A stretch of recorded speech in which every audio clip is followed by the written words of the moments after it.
بسم اللہ الرحمن الرحیم۔ السلام علیکم ورحمۃ اللہ وبرکاتہ۔ حضرت خالد ابن ولید رضی اللہ تعالی عنہ اسلام کے عظیم سپہ سالار کے حالات زندگی، قسط نمبر 2۔ حضرت خالد بن ولید رضی اللہ تعالی عنہ چونکہ بنیادی طور پر ایک جرنیل تھے، جنگی اور حربی حکمت عملی ان کی رگ رگ میں سمائی ہوئی تھی۔ ان کی اس جوابی کارروائی کے نتیجے میں مسلمانوں کو شدید نقصان ہوا۔ حضور صلی اللہ علیہ وآلہ وسلم کے دندان مبارک بھی شہید ہوئے۔ مسلمانوں کو احد کی پہاڑی کی طرف واپس جانا پڑا، اور اسی افراتفری میں حضرت حمزہ رضی اللہ تعالیٰ عنہ بھی شہید ہو گئے۔ حضرت حمزہ رضی اللہ تعالیٰ عنہ رسول اللہ صلی اللہ علیہ وآلہ وسلم اور حضرت خالد بن ولید کے دستے کے درمیان ایک چٹان کی مانند کھڑے ہو گئے۔ یوں انہوں نے مسلمانوں اور حضور صلی اللہ علیہ وآلہ وسلم کو موقع دیا کہ وہ محفوظ مقام یعنی احد کی پہاڑی پر چڑھ سکیں، مگر سیدنا حمزہ رضی اللہ تعالیٰ عنہ حضور صلی اللہ علیہ وآلہ وسلم کو بچاتے ہوئے خود شہادت کے مرتبے پر فائز ہو گئے۔ حضرت خالد بن ولید رضی اللہ تعالیٰ عنہ کے قبول اسلام سے قبل بھی حضور صلی اللہ علیہ وآلہ وسلم ان کو بہت پسند کرتے تھے۔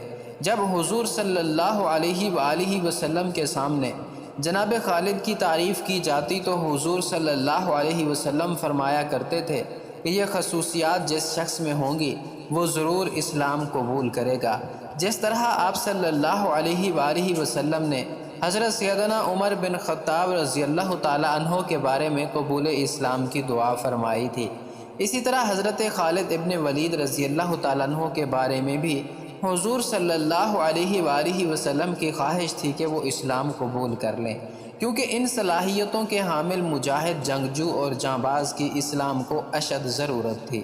آخر یہی ہوا کہ 8 ہجری میں فتح مکہ سے پہلے حضرت خالد ابن ولید رضی اللہ تعالیٰ عنہ، حضرت عمر ابن العاص رضی اللہ تعالیٰ عنہ اور حضرت عثمان بن طلحہ رضی اللہ تعالیٰ عنہ حضور صلی اللہ علیہ وآلہ وسلم کے پاس تشریف لائے اور اسلام قبول کر لیا۔ تب حضور صلی اللہ علیہ وسلم نے بہت خوشی کے ساتھ فرمایا کہ اے لوگو، مکہ نے اپنے جگر گوشے تمہارے دامن میں ڈال دیے ہیں۔ قبول اسلام کے بعد سیدنا خالد رضی اللہ تعالیٰ عنہ پر حضور صلی اللہ علیہ وآلہ وسلم نے خاص نگاہ کرم فرمائی اور آپ کو سیف اللہ کا خطاب عطا فرمایا۔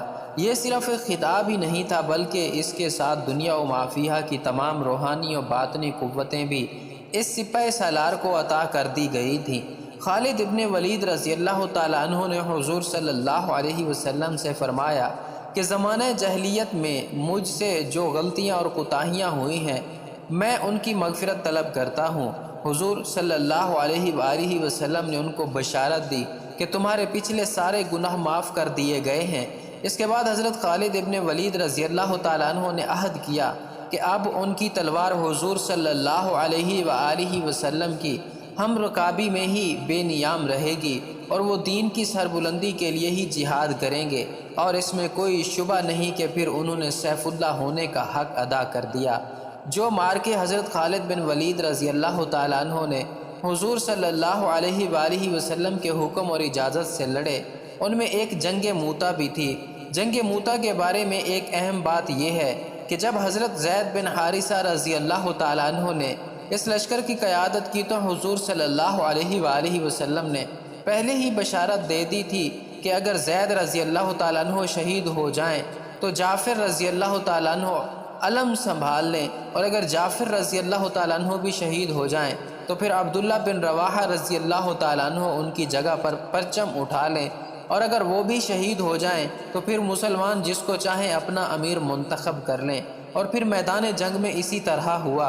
حضرت زید رضی اللہ تعالیٰ عنہ اور حضرت جعفر رضی اللہ تعالیٰ عنہ کی شہادت کے بعد بالآخر حضرت سیدنا خالد رضی اللہ تعالیٰ عنہ نے مسلمان فوج کی قیادت سنبھالی، اور ایک انتہائی مشکل صورتحال میں ہونے کے باوجود فوج کو بحفاظت دشمن کے نرغے سے نکال لائے۔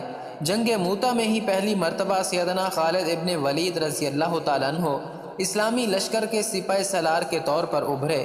فتح مکہ کے موقع پر جب حضور صلی اللہ علیہ وآلہ وسلم لشکر لے کر مکہ کی جانب روانہ ہوئے تو تمام صحابہ کرام رضوان اللہ تعالیٰ علیہم اجمعین آپ کے ہمراہ تھے۔ سیدنا خالد بن ولید رضی اللہ تعالیٰ عنہ کو بھی ایک لڑاکا دستہ دیا گیا تھا۔ جب مسلمان فوجیں 9 اطراف سے مکہ میں داخل ہوئیں تو 8 اطراف سے تو کفار نے کوئی مزاحمت نہ کی، مگر سیدنا خالد بن ولید رضی اللہ تعالیٰ عنہ کے دستے کی کفار سے شدید جھڑپ ہوئی۔ اسی مزاحمت میں کئی کافر مارے گئے۔ اس کے بعد آپ رضی اللہ تعالیٰ عنہ فاتحانہ شان سے زرہ پہنے، سر پر فولادی خود رکھے، تلوار تھامے حضور صلی اللہ علیہ وآلہ وسلم کے سامنے گزرے تو حضور صلی اللہ علیہ وآلہ وسلم نے صحابہ کرام رضوان اللہ تعالیٰ علیہم اجمعین سے پوچھا کہ یہ کون ہیں؟ صحابہ کرام رضوان اللہ تعالیٰ علیہم اجمعین نے تعارف کروایا کہ یہ خالد بن ولید رضی اللہ تعالیٰ عنہ ہیں۔ خالد بن ولید رضی اللہ تعالیٰ عنہ کی صلاحیتیں جاں بازی، دلیری، خود اعتمادی اور آزاد طبیعت کو حضور صلی اللہ علیہ وآلہ وسلم بہت پسند فرماتے تھے۔ ان غلطیوں پر کہ جن پر کسی اور صحابی کی سخت سرزنش کی جاتی، سیدنا خالد بن ولید رضی اللہ تعالیٰ عنہ سے درگزر کر لیا جاتا تھا۔ فتح مکہ کے موقع پر حضور علیہ السلام نے منع فرمایا تھا کہ کوئی جھڑپ نہ ہو، اس کے باوجود بھی سیدنا خالد رضی اللہ تعالیٰ عنہ نے کفار سے جھڑپ کی تو آپ رضی اللہ تعالیٰ عنہ سے اس بارے میں سوال کیا گیا تو انہوں نے فرمایا کہ یا رسول اللہ صلی اللہ علیہ وآلہ وسلم، انہوں نے ہم پر حملہ کر کے ہمیں لڑنے پر مجبور کیا۔ اس پر حضور صلی اللہ علیہ وسلم نے بات کو بہت پیار سے ٹال دیا کہ جو ہوا سو ہوا، اور سیدنا خالد رضی اللہ تعالیٰ عنہ کو کوئی مزید سرزنش نہیں کی گئی۔ اسی طرح ایک موقع ایسا بھی آیا کہ جب حضرت سیدنا خالد بن ولید رضی اللہ تعالیٰ عنہ کی تلوار سے کچھ ایسے لوگ قتل ہو گئے جن کے بارے میں شک تھا کہ وہ کافر ہیں یا مسلمان۔ جب اس کی اطلاع حضور صلی اللہ علیہ وآلہ وسلم تک پہنچی تو آپ صلی اللہ علیہ وآلہ وسلم کو بہت دکھ ہوا، لیکن پھر بھی سیدنا خالد بن ولید رضی اللہ تعالیٰ عنہ کو کچھ نہیں کہا گیا، اور جو لوگ قتل ہوئے تھے ان کے ورثاء کو اس کی دیت یعنی خون بہا بھجوا دیا گیا۔ حضرت خالد بن ولید رضی اللہ تعالیٰ عنہ کے ساتھ معاملات کرتے وقت بہت احتیاط سے برتاؤ کرنا پڑتا تھا۔ ظاہر ہے کہ جو شخص اتنا آزاد، دلیر، شجاع ہو اور اپنی ایک منفرد رائے رکھتا ہو، پھر اس کو یہ اعتماد بھی ہو کہ اللہ اور اس کے رسول صلی اللہ علیہ وسلم اس سے محبت کرتے ہیں، تو پھر وہ کسی اور کے قابو میں آنے والا نہیں ہوتا۔ حضور صلی اللہ علیہ وآلہ وسلم کے بعد سیدنا ابو بکر صدیق رضی اللہ تعالیٰ عنہ بھی ان سے بہت احتیاط سے برتاؤ کرتے تھے، اور اس دور میں بھی حضرت خالد بن ولید رضی اللہ تعالیٰ عنہ اپنی جنگی کارروائیوں میں بہت حد تک خود مختار تھے۔ سیدنا عمر فاروق رضی اللہ تعالیٰ عنہ چونکہ ان کے دوست، رشتہ دار اور ہم عمر بھی تھے، لہٰذا ان کے ساتھ عمر رضی اللہ تعالیٰ عنہ کا بحث مباحثہ ہو جایا کرتا تھا، مگر اس کے باوجود آپس میں ادب، پیار اور محبت بے انتہا تھی۔